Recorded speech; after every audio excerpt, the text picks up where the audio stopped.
Warning: the following video contains explicit language which may be offensive to some viewers or inappropriate for children. The content within this video is intended for mature audiences only.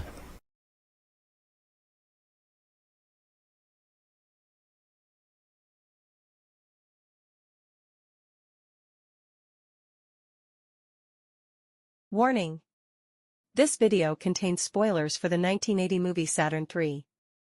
The video may also contain images of bare mature female breasts. Viewing beyond this point is a choice that you have made.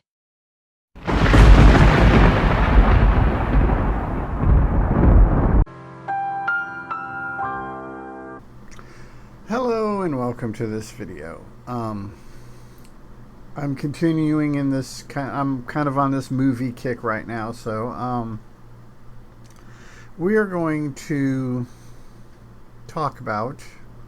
discuss a movie.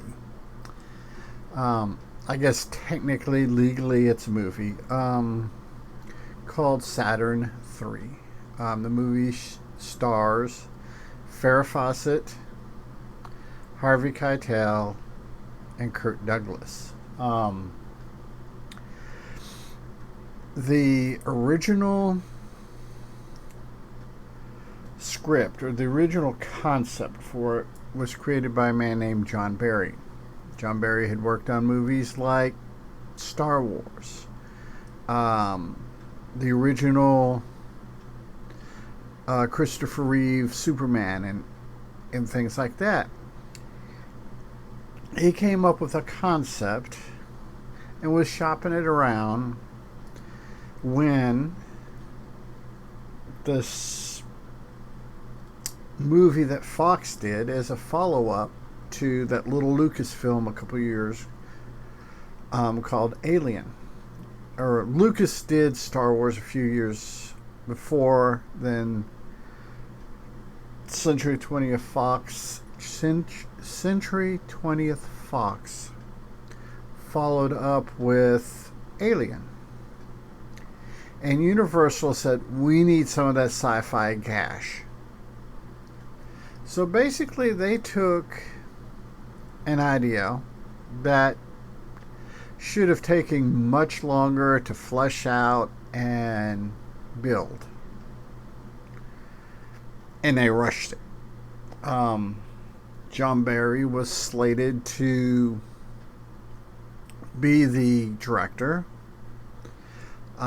Rumor is that John Barry and Kirk Douglas did not get along, and after about 2 weeks of filming, Douglas had Barry removed. Barry went back to his buddy Lucas. Was working on Star Wars. Was working on Empire Strikes Back. Then fell ill. Was rushed to the hospital. Diagnosed with a relatively rare, super rare form of meningitis, and died the following day. The studio brought in Stanley Donen, D-O-N-E-N, to direct. His big credits were movies like Singing in the Rain, because that's who you want to direct. You want somebody who's known and famous for musicals and lighthearted stuff to do your science fiction movie.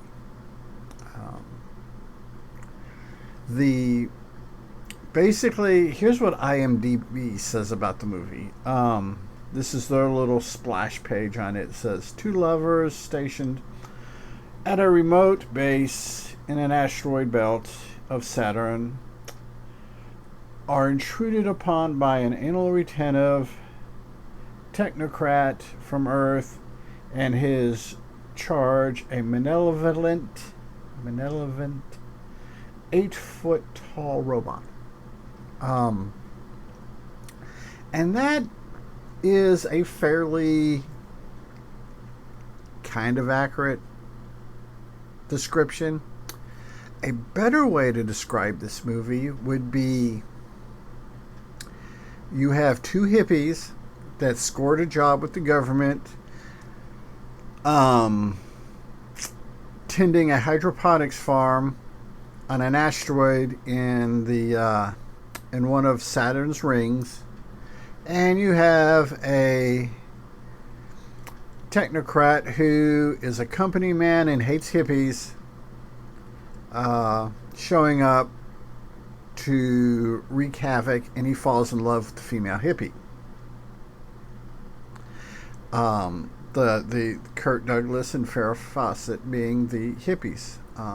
It should be noted that Kirk Douglas was well into his 60s when this movie was made, and Farrah Fawcett was well into her 20s when this movie was made. So, I understand there's a significant age gap between me and my wife, with me being the elder, and I can understand the whole age gap thing, but at the same time, 60 to, well into 60s, 20, you're talking 35, 40 year gap. Not that there's anything wrong with it, not shaming anybody, it's just interesting casting. I have read things, and like I said, I don't know how true they are, that Farrah Fawcett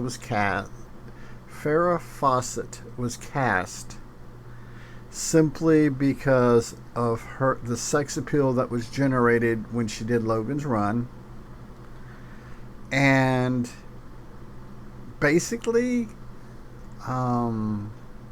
she was there to be either topless in lingerie or panties or in tight PVC outfits. That was basically her thing. There's a heavy drug culture, because everybody, Harvey Keitel, Farrah Fawcett, and Kirk Douglas, all three of their characters are doing drugs like we drink water or breathe air. So that you got that, and this is 1980. This is the first year of the 80s, coming fresh out of the cocaine and sex 70s.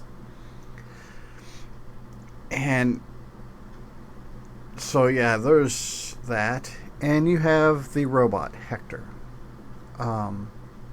It is my understanding that Hector, the prop for the robot, was insane to operate. It caused a lot of delays. It took over a year for them to settle on what showed up in the movie.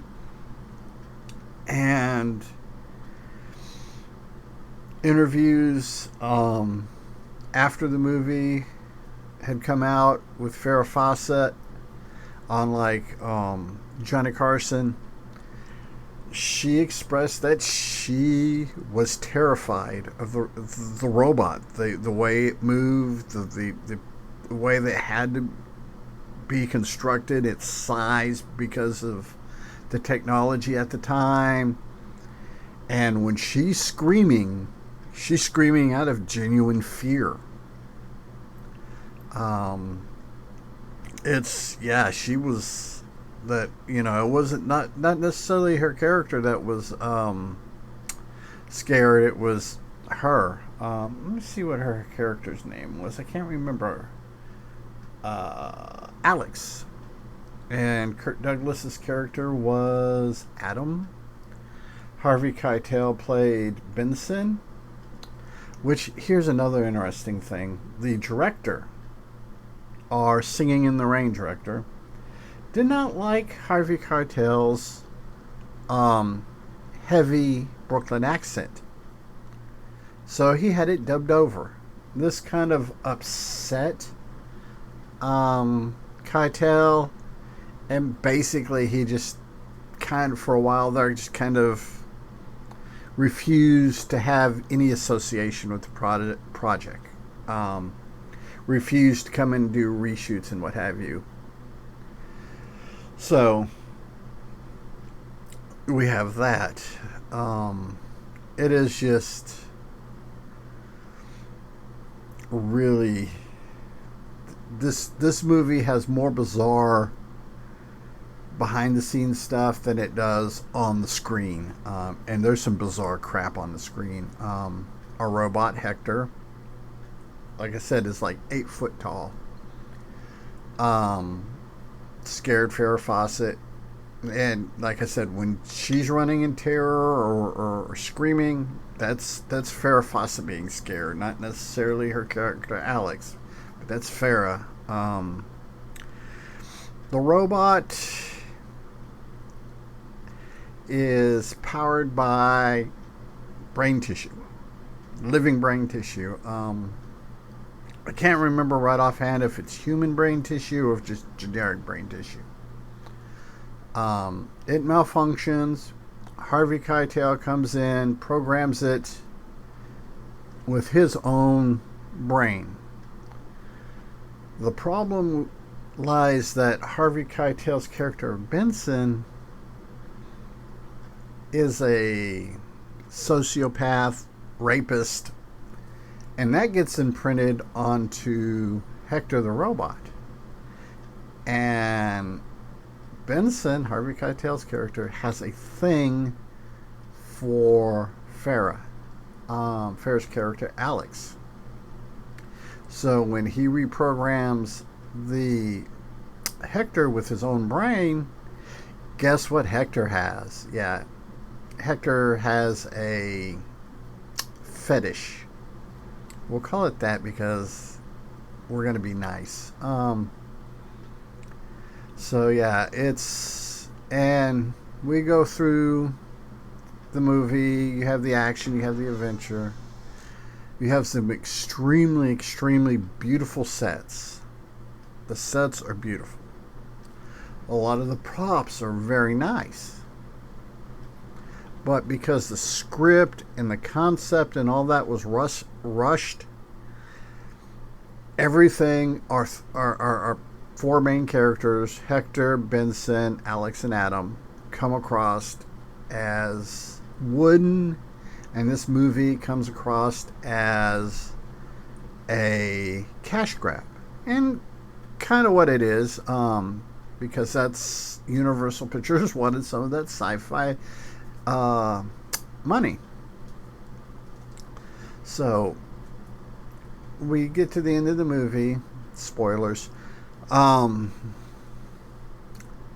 Alex is the only one that lives. Harvey Keitel gets killed.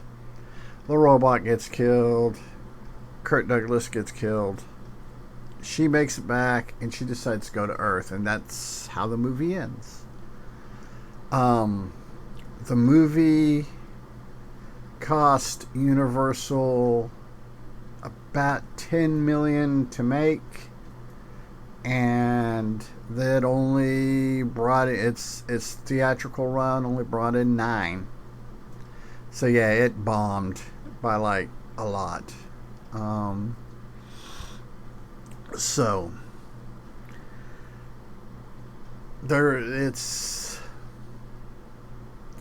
this movie is what happens when you do cash grabs. But it's kind of a cult film. I enjoy the movie. It's one of those ones that falls in that category. It's so bad that it's good. Like I said, the sets look good. The props are awesome. It's reported that Kirk Douglas had this thing about wanting to be naked, and he wanted Farrah to be naked. So that was another behind the scenes craziness going on. This is one of those movies that, as it stands, as that movie is today, would never be made. You could not remake that movie beat for beat as it was in 1980. The culture, our culture has changed. Our approach toward women, female characters, has changed.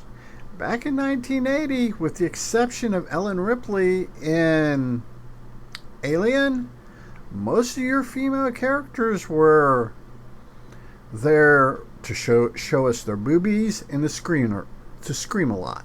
That's pretty much what they were there for.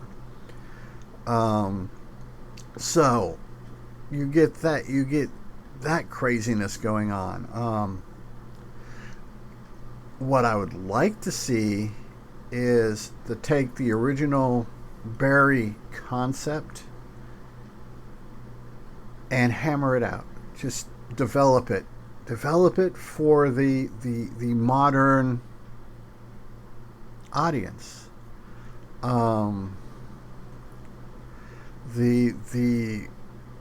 You could probably go as far as go with Alex and Eve, make it a lesbian hippie couple. That would, then you introduce the horny rapist male. Stuff like that, and make strong female characters. If they were to sit down and flesh out the ideas that this movie originally threw out there, this concept could be a good movie. However, we have yet to see it. So that's pretty much what I have to say about Saturn 3. Would I recommend it? If you are of the right mindset, yes. If you, depending on how old you are, I would not recommend a movie to anyone under about 35 years old. Us old people, 35 and older, yeah. At 35, you're young, but you're old enough that you may not agree with it, but you understand the time period a little bit better. Whereas if you're under 35, you're too distant from that time period, and that movie is rightly offensive to you. So that's about it. Everyone, I hope you enjoy this video. Hope you enjoy the other videos. I think I got one or two more movie things I want to do between Alien movies. And also remember, on the weekends, I do a full episode of Welcome to Night Vale. So, with all that being said, be a good human. Be good to other humans. Peace.